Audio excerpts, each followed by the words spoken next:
Script here with another video, guys. So this has been a funny day on Twitter and social media with the conflicting reports about this Daisy Ridley supposedly untitled, even though Kathleen Kennedy has already alluded to the fact that it's the new Jedi Order. Whatever, doesn't matter. So there's conflicting articles within hours, so it's actually kind of funny. So first we'll check this one out. This is Best in Bulletin. Daisy Ridley's untitled Skywalker Star Wars movie reportedly delayed indefinitely, Stephen Knight possibly exiting. So this is the first report. The untitled Rey Skywalker movie led by Daisy Ridley is reportedly having issues in the creative process, and that due to these issues, the writer of the film may be on the verge of exiting, and the film itself has suffered an indefinite delay. According to a new report from World of Real, an outlet I've followed for a long time and read almost daily, the Daisy Ridley-led flick has suffered an indefinite delay. Real isn't known for breaking stories on blockbuster franchises such as Star Wars and Marvel, so the name might not be too familiar for my readers, but they get a lot right with smaller movies, which is why I follow their work. They are reporting that Disney have internally delayed the Rey Skywalker film indefinitely, which is why they've pivoted to The Mandalorian and the Grogu being the next theatrical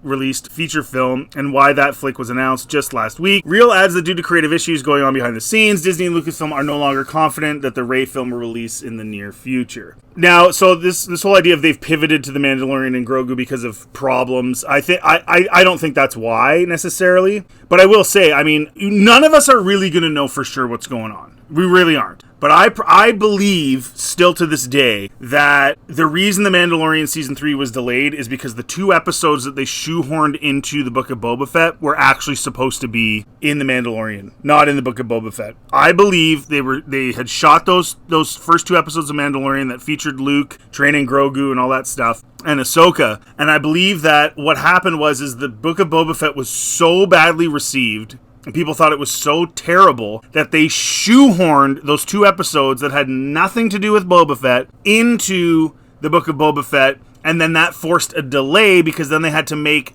more footage and create 2 new episodes for The Mandalorian Season 3. I personally think that literally, guys, they just do not know what they're doing. And what's funny to me is that the further that Kathleen Kennedy inserts herself into the creative process, the worse things are getting in the logistics and organizational process, which is literally why she was hired, right? Because that's what she's good at. That's what she was good at as a producer.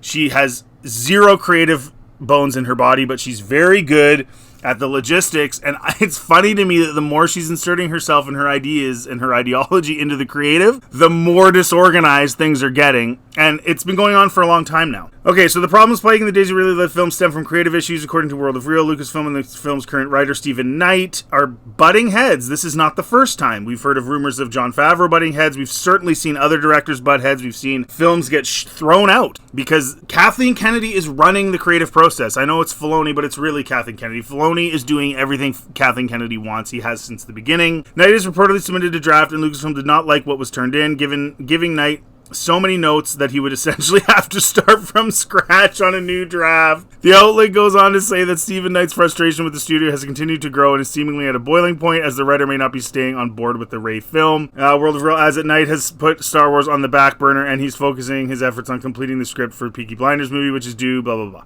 Last week, it was reported that Stephen Knight had yet to complete a draft of the Daisy Ridley-led feature, adding, "I'm not saying he's going to write it or not. I don't know. Making Star Wars. I'm not saying he's going to write it or not. I don't know. Scheduling and stars did not align for Knight and Lucasfilm." Development on the Rey Skywalker movie began over 2 years ago with Damon Landau and Gibson writing the project. Landau assembled the writer's room for the project, which was envisioned as a standalone film, but if successful, sequels could follow. Members of the Landau writer's room, including Patrick Somerville, Ray McClendon, Andy Greenwald, and more, as well as some members of the Lucasfilm story group. Lindelof and Gibson exited the project and were immediately replaced with Knight. So even on this particular project, they're switching writers. I don't know, man. I have a feeling working for these people is just an absolute nightmare. They're totally disorganized. It sounds like you're basically just like a yes man and you just do whatever they say and you don't have any say in the creative process. I think Disney Star Wars is straight up everything they've done is KK. I believe that. I just think she's running everything. I mean, I could be wrong, but it feels that way. When you're constantly having to rewrite things, constantly reshooting things, it's because somebody above is saying, no, do this. This is a just disaster.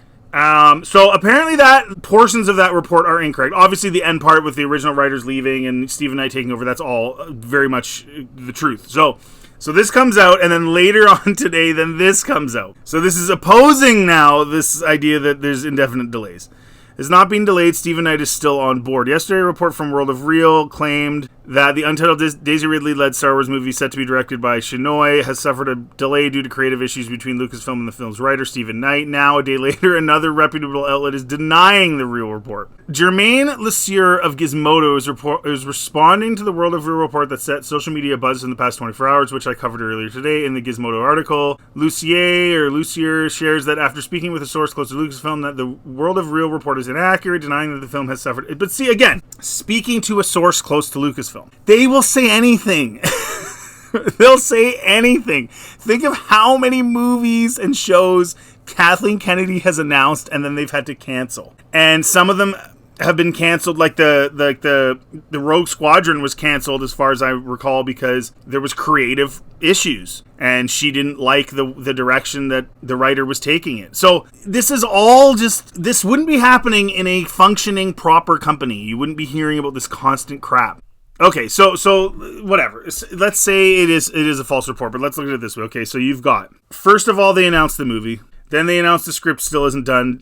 No one's seen it. Daisy Ridley hasn't seen it. Nobody even knows what's going on. Although they're going in a, quote, different direction, which is rumored to be Grey Jedi, which is ridiculous and goes against the lore, but okay, fine, whatever. And then they say, no, we're going to put the Mando movie ahead of that, right? And that comes right after the backlash from them hiring the director who is a documentary filmmaker and really doesn't have any business directing a Star Wars movie. I'm not saying she couldn't, but really, and some of the things that she said and her sort of outlook on everything, and it's all about women and I'm a woman directing a Star Wars movie and it's all about me. So there was a lot of backlash about that. By the way, nobody cared when Patty Jenkins was hired to do Rogue Squadron. Not a peep on social media, because she didn't say anything about like men bad, it's all about me, I'm a woman. She just said, oh cool, I'm directing a Star Wars movie, this is great. She didn't make it about her. She didn't say, oh, I'm the first woman and it's all about me. Okay, so then they announce, so then that happens, they get the backlash, then they announce the Mandalorian movie is going to actually be next, not the Rey movie. Then now there's problems with Stephen Knight and his script. Now, oh no, there's not problems with Stephen Knight and his script. So here's the bottom line. We don't know. No one really knows. We've had many YouTubers and many people supposedly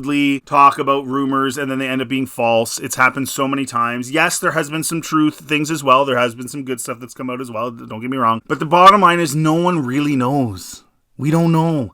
And Disney's not going to tell you. They're not going to tell me. They're not going to tell anybody. And they will lie. They will say anything to make it seem like they're above reproach and that there's not problems inside their company. There is problems. There's no doubt about it. Again, when you have all these projects that are announced and then they're thrown in the trash heap, you have directors leaving, coming in. I mean, look what happened with Solo. Like, it was a total disaster. Then they had to bring in Ron Howard. Look at The Rise of Skywalker, all the reshoots right up until 2 weeks before the release, they were reshooting because they still hadn't figured out what they're going to do. So they're very insecure story-wise. They never had a vision, and when you don't have a overall vision for the storyline going forward, you end up with insecure writing, and then you're changing things, and you don't know, and you're insecure, and you're reading social media, and you're scared that you're going to piss people off, and then you end up pissing people off anyways because you're insecure. So the bottom line is none of this would be happening if this company was being run properly.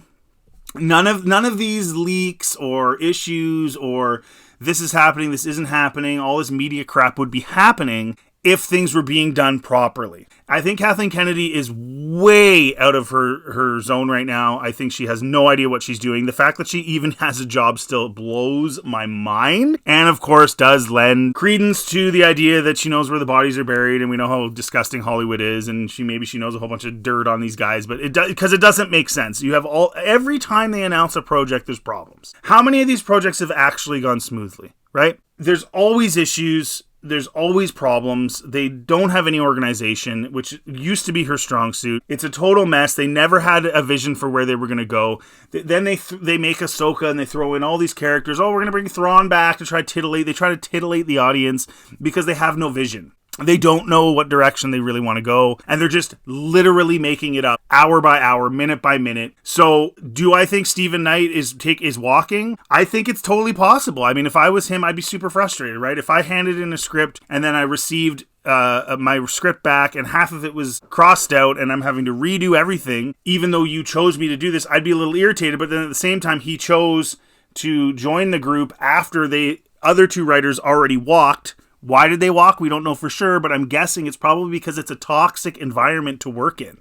Why would you want to work in a toxic environment? And why, as a writer, would you want to have to deal with somebody who's not a writer and isn't a creative telling you need to constantly be changing things? Patty Jenkins went through the same thing. It's you have people in positions they have no business being in. Kathleen Kennedy's the first one. She's a logistics person. She's not a creative. And you have Dave Filoni there, but Dave Filoni has made it very clear in interviews throughout his career with Star Wars that he is going to toe the line. It's all about girl power and all. It's not about good stories. It's about girl power. And he's gone against George Lucas by keeping Ahsoka alive and all those other. They don't have a vision. Their only vision is their ego and their legacy. But the problem is, through that process, they're destroying their legacy. What they need to be putting at the forefront is good stories and good Star Wars. And then everything else falls into place. Your legacy falls into place. The money comes in. The fans are happy. So this is just another, it's a joke. Honestly, if this movie gets made, I'll be shocked. I don't know why they would want to make this movie. No one's going to watch it. The only hope they had is maybe Adam Driver could drive a few people into those seats. But nobody's going to watch it. You guys let me know in the comment section. Is this just indicative of the whole Lucasfilm culture, which is just a complete disaster? Am I overreaching here? Am I overblowing this? And what do you guys think about this? Do you believe that Stephen Knight is having problems, or do you believe this new report that, oh, no, everything's great? Yeah. What do you guys think? Let me know in the comment section. Thanks for watching. If you like this content, please like and subscribe, and have yourselves a really good day.